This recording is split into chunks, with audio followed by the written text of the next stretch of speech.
Welcome to my channel, BL Delights. Make sure you like, share and subscribe. Without further ado, let's get started. Number 12. Jazz for Two. Hantai. I lost his will to live after the death of his older brother, who was a genius jazz pianist. To Taiwan, transfer student Yoon Se-heon is truly an uninvited guest. Se-heon has been playing jazz that reminds Tae-wai of his brother since the first day he transferred to the school and gets on Tae-furhi's nerves. Se-heon also suspects that Tae-ai has a suspicious relationship with his friend, Seo Do-yoon. Se-heon, who longs to play jazz freely and escape the eyes of his strict classical music professor father, and Tae-first, who wants to give up everything, was assigned to the same group for joint performance evaluation. As they practice together, they find themselves developing complex emotions for one another. However, just as their relationship begins to deepen, Song Joo-ha, a senior student who was suspended from school, returns to school, and his presence begins to stir up things between Tae-wai and Se-heon. Number 11. Happy at the End. Dazed and confused, Chihiro awakes on a pile of garbage, with memories of wedding still fresh in his mind. When out of the blue, a young man named Kato appears before him. Instantly, he then recalls the night he spent with this person. The booze, the hotel, the punch to his face. Chihiro may not have a place to call home currently, and Kato may not be a good person by any means, but maybe the two of them could be happy together. Number 10. Let Free the Curse of Taekwondo. High school student Do-ho lives with his father, who runs a taekwondo gym in a rural area. He despises the violent and brutal atmosphere of his home. One day, his cheerful and bright peer, Ju-young, who dreams of going to college with a taekwondo major, comes from Seoul. With Ju-young's arrival, small and large joys begin to fill Do-ho's previously dark life. However, the oppressive culture symbolized by his father ultimately twists their relationship, and after an unexpected incident forces them apart, they reunite 10 years later. It warmly portrays the transformation of feelings that start with innocent excitement into a deep love that embraces and heals each other's wounds.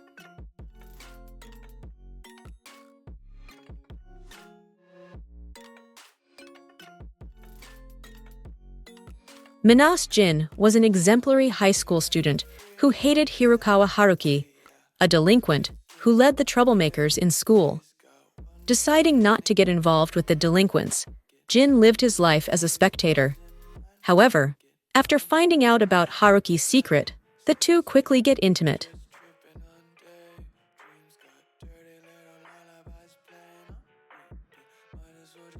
Number 8. The Time of Fever. Ho-tae and Dong-hui have grown up like brothers since childhood. A few years ago, Ho-tae, who had moved to Seoul, returned to Gangneung after his father's funeral. Meanwhile, Dong-hui, who had come out and was kicked out of his home, began living alone in Ho-tae's empty house. Reuniting after a long time, the two start living together under one roof. Despite their close brotherly bond, Dong-hui can't help but feel excited seeing Ho-tae, his first love, again. Dong-hui tries to suppress his feelings, but it's not easy.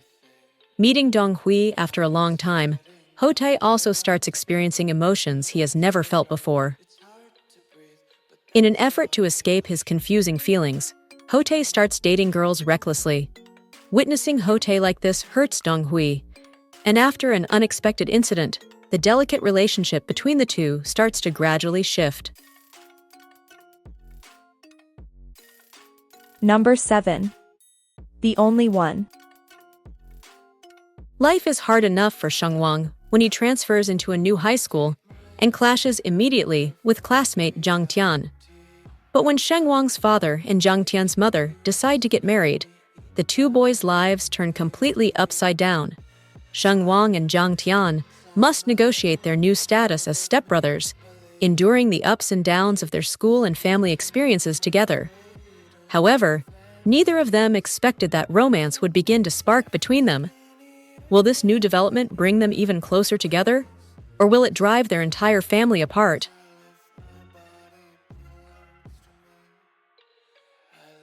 Number 6. My stand-in. A stuntman of famous actor Tong happened to meet Ming. Having developed a deep relationship, Joe didn't realize that Ming had always seen him as Tong's replacement. When the truth is revealed, Joe has to take work on a foreign set where an accident takes his life. When he wakes, Joe's in the body of a young man likewise named Joe, who'd met with an accident on the same day. With help, he's soon living the same life as he was before, with the same people, and he meets Ming once more. In this life, Ming wants Joe back at his side as before, and Joe doesn't know why. Ming, who's kept all memories of the old Joe, tries to find the truth about Joe's continued life in order to return Joe to his side and give him the explanation he never had the chance to.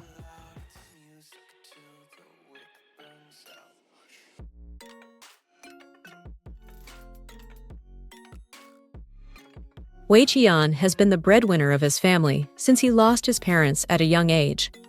Besides providing for his biological little sister, Wei Li, he has also adopted Wei Zhiyuan as his little brother. Wei Qian puts his life at risk and works illegally to support his siblings. Luckily, his childhood buddy, San Peng, gets him back on the right path. As life gradually falls into place, Xiao Yuyuan admits that he likes Wei Qian and forcibly kisses him. Overwhelmed with anger, Wei Qian sends Xiao Yuan abroad. Yet, Wei Qian feels as if something is missing. Both of them, who are not related by blood, are no more than brothers. Or will they cross that forbidden line and end up becoming lovers? Number 4. I hear the sunspot. Due to his hearing disability, Sugihara Kohei is often misunderstood and has trouble integrating into life on campus. As such, he keeps his distance. That all changes when he meets the outspoken and cheerful Sagawa Taichi. He comforts Kohei and assures him that his hearing loss is not his fault. Taichi's kind words cut through Kohei's usual defense mechanisms and open his heart. Now, they are more than friends and less than lovers. Even so, this relationship changes Kohei forever.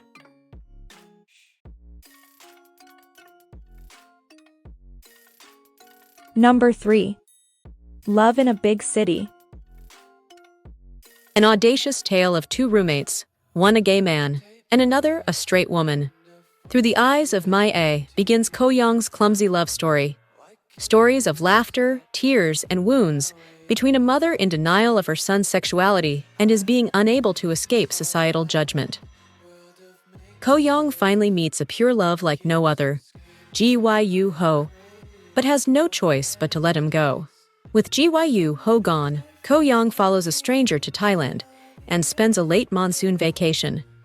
Reminiscing about the good old days that can never be retrieved, he achieves complete personal growth.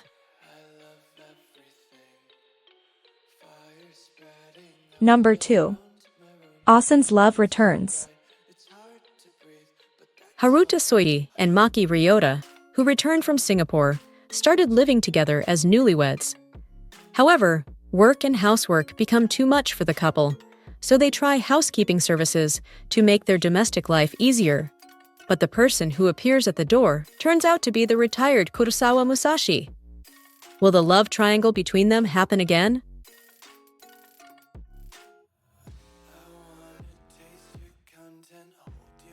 Number 1. Love for love's sake. 29-year-old Tae Myung-ha experiences a bewildering twist of fate when suddenly finds himself transported into a fictional online game where he inhabits the body of a 19-year-old character. Soon, Tae Myung-ha embarks on a quest within the virtual world to bring happiness to a character named Cha Yo-woon. Despite his humble upbringing, Cha Yo-woon has managed to excel in the National Track and Field Championships, maintaining a remarkable reputation among his peers due to his handsome looks and athletic physique. Jian Sang-won hails from an affluent family and becomes emotionally entangled with Tae Myung-ha. His involvement adds complexity to the developing relationship between Tae Myung-ha and Cha Yo-woon. An Kyung-hoon, introverted and reserved, supports and assists Tae Myung-ha on his mission within the virtual world.